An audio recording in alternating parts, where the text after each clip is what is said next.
I think that when I first started teaching, teaching is considered kind of the great shame of jobs in Japan.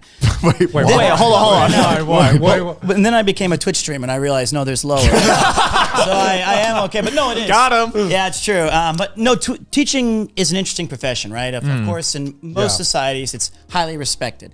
And then you take one look at someone like me and you realize, maybe not. But the thing is I think a lot of people want to come to Japan and they need an opportunity to do so. Yeah. And imagine, for example, you have no marketable skills or a theater degree or... Really selling yourself here, Peter. I'm not naming names. But if you did have those things, but you have a bachelor's, well, then you've got an opportunity to come to be a teacher in Japan. That's just Asia, right? It's just like it was the same thing in Thailand where you could be the most all you need is a bachelor's and then you can get like any job you wanted. And it could be any bachelor. Yeah. Well, trust me, I know. I like in America, I had a theater degree, which is about. It's really good for waiting tables. You're a great waiter. It's you get tips well, and that's. But when you come to Japan and you do teach,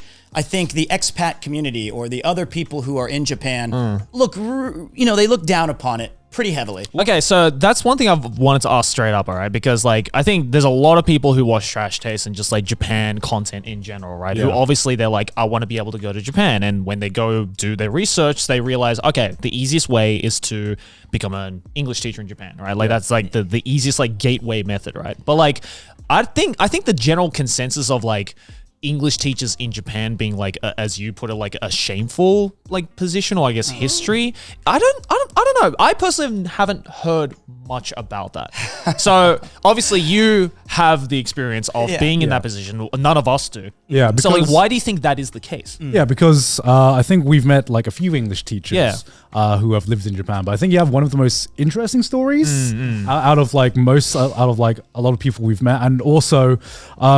You have like, unlike a lot of people we've brought on who have also lived in Japan, you've had the true expat experience, I think. Yeah, for sure. Because you've lived in Japan for how long now? Almost 12 years now. 12. There's something like time loses meaning after a certain point. I came here right after the Tohoku earthquake of 2011. Okay. So about 2 weeks, that was a while ago. But yeah, a while ago. It was a long time. I think though, to answer your question about why it's kind of disrespected, and I do want to be clear, as much as I'm joking around, teaching can be a good profession here.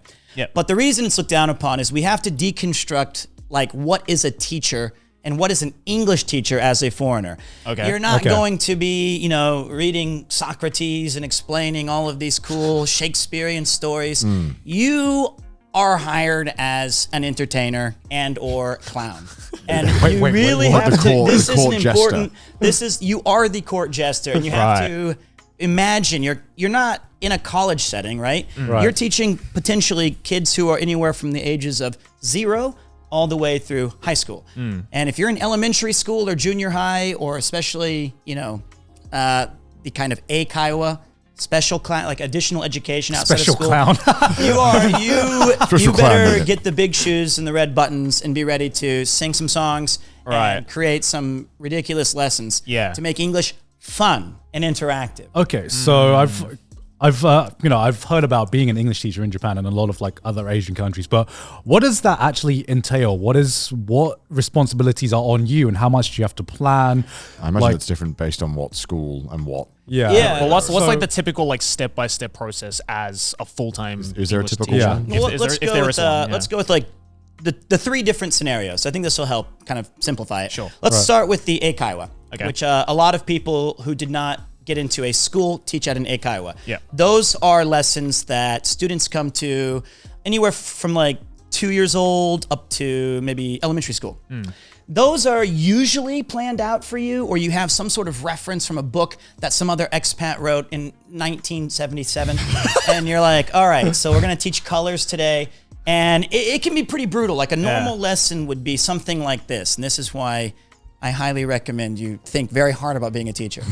You walk into the classroom and there's about 13 kids screaming, crying, sneezing, puking, whatever. And they're all shitting. They're all just playing with toys and stuff, and Yeah. you give them like 5 or 6 minutes of toy time. And this is the hardest part. A lot of the times, this is one of the first times that parents are leaving their kids alone. Right. So, and we encourage them. You tape up all the walls and you say like, just don't look through the window and the doors. Don't be visible, because when the door shuts and I start, we need them to just be distracted and not think, where's my mom and where's my dad? Right. Yeah. That never works. So, like 0%. So you'll close the door and you'll be like, all right. And there's like songs you go like, oh, God, you're gonna give me PTSD. You say like, I want to hear the song. You're lucky I can't stand up and do the full performance, but you Right. go, clean up, everybody, everywhere, clean up, everybody, do your share. So you have to, So you're about to say, everyone do your shit. yeah, everyone clean up your shit. And so, Yeah. that, and then they realize, my parents aren't here and the waterworks begin. It doesn't matter if it's the first lesson or the 10th. This is something that you have to grapple with. Sure. And Yeah. you bought your, strawberry frappuccino with the $3 that you've made this year teaching, and you're just like, I wish this was alcohol. This is awful. And then it's just, you got to do this every single day, Right. 5 or Yeah. 6 days a week, Yeah.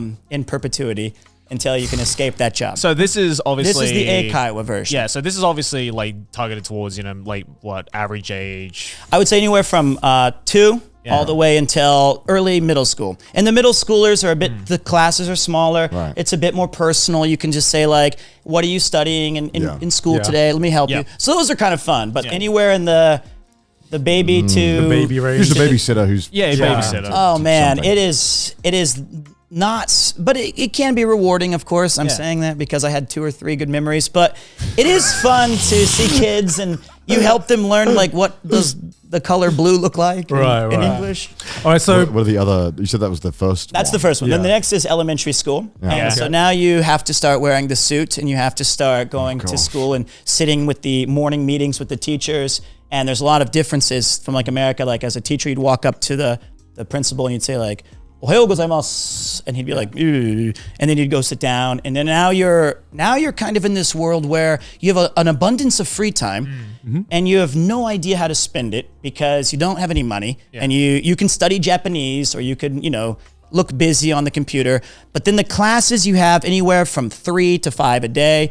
And it's like talking about the weather, or you go in there and tell them about, numbers or emotions. And then you repeat this for 65 Right. years. And then, but then the final one is you get into junior and high school. Junior high school and high school? Yeah. Yeah. Those are considered, I would say, the best positions, especially high school. Finally, the kids have an opportunity to start explaining, their experiences and their... Like they can actually talk to you. Yeah. Well, let's not jump the gun. Some can, yes. Some can talk to you. Yeah. But at least you can kind of extract some information that's not, what train do you like? It's Dr. Yellow, the Shinkansen. Wow, that's amazing. Or your favorite color's blue. Okay. And how old are you? I'm 7. Thank you. Those are the basics. But then in high school, you really get an opportunity, like you said, to have conversations If they choose to. yeah, if they choose to, or if they can, or mostly if they choose to. Yeah. right. Yeah.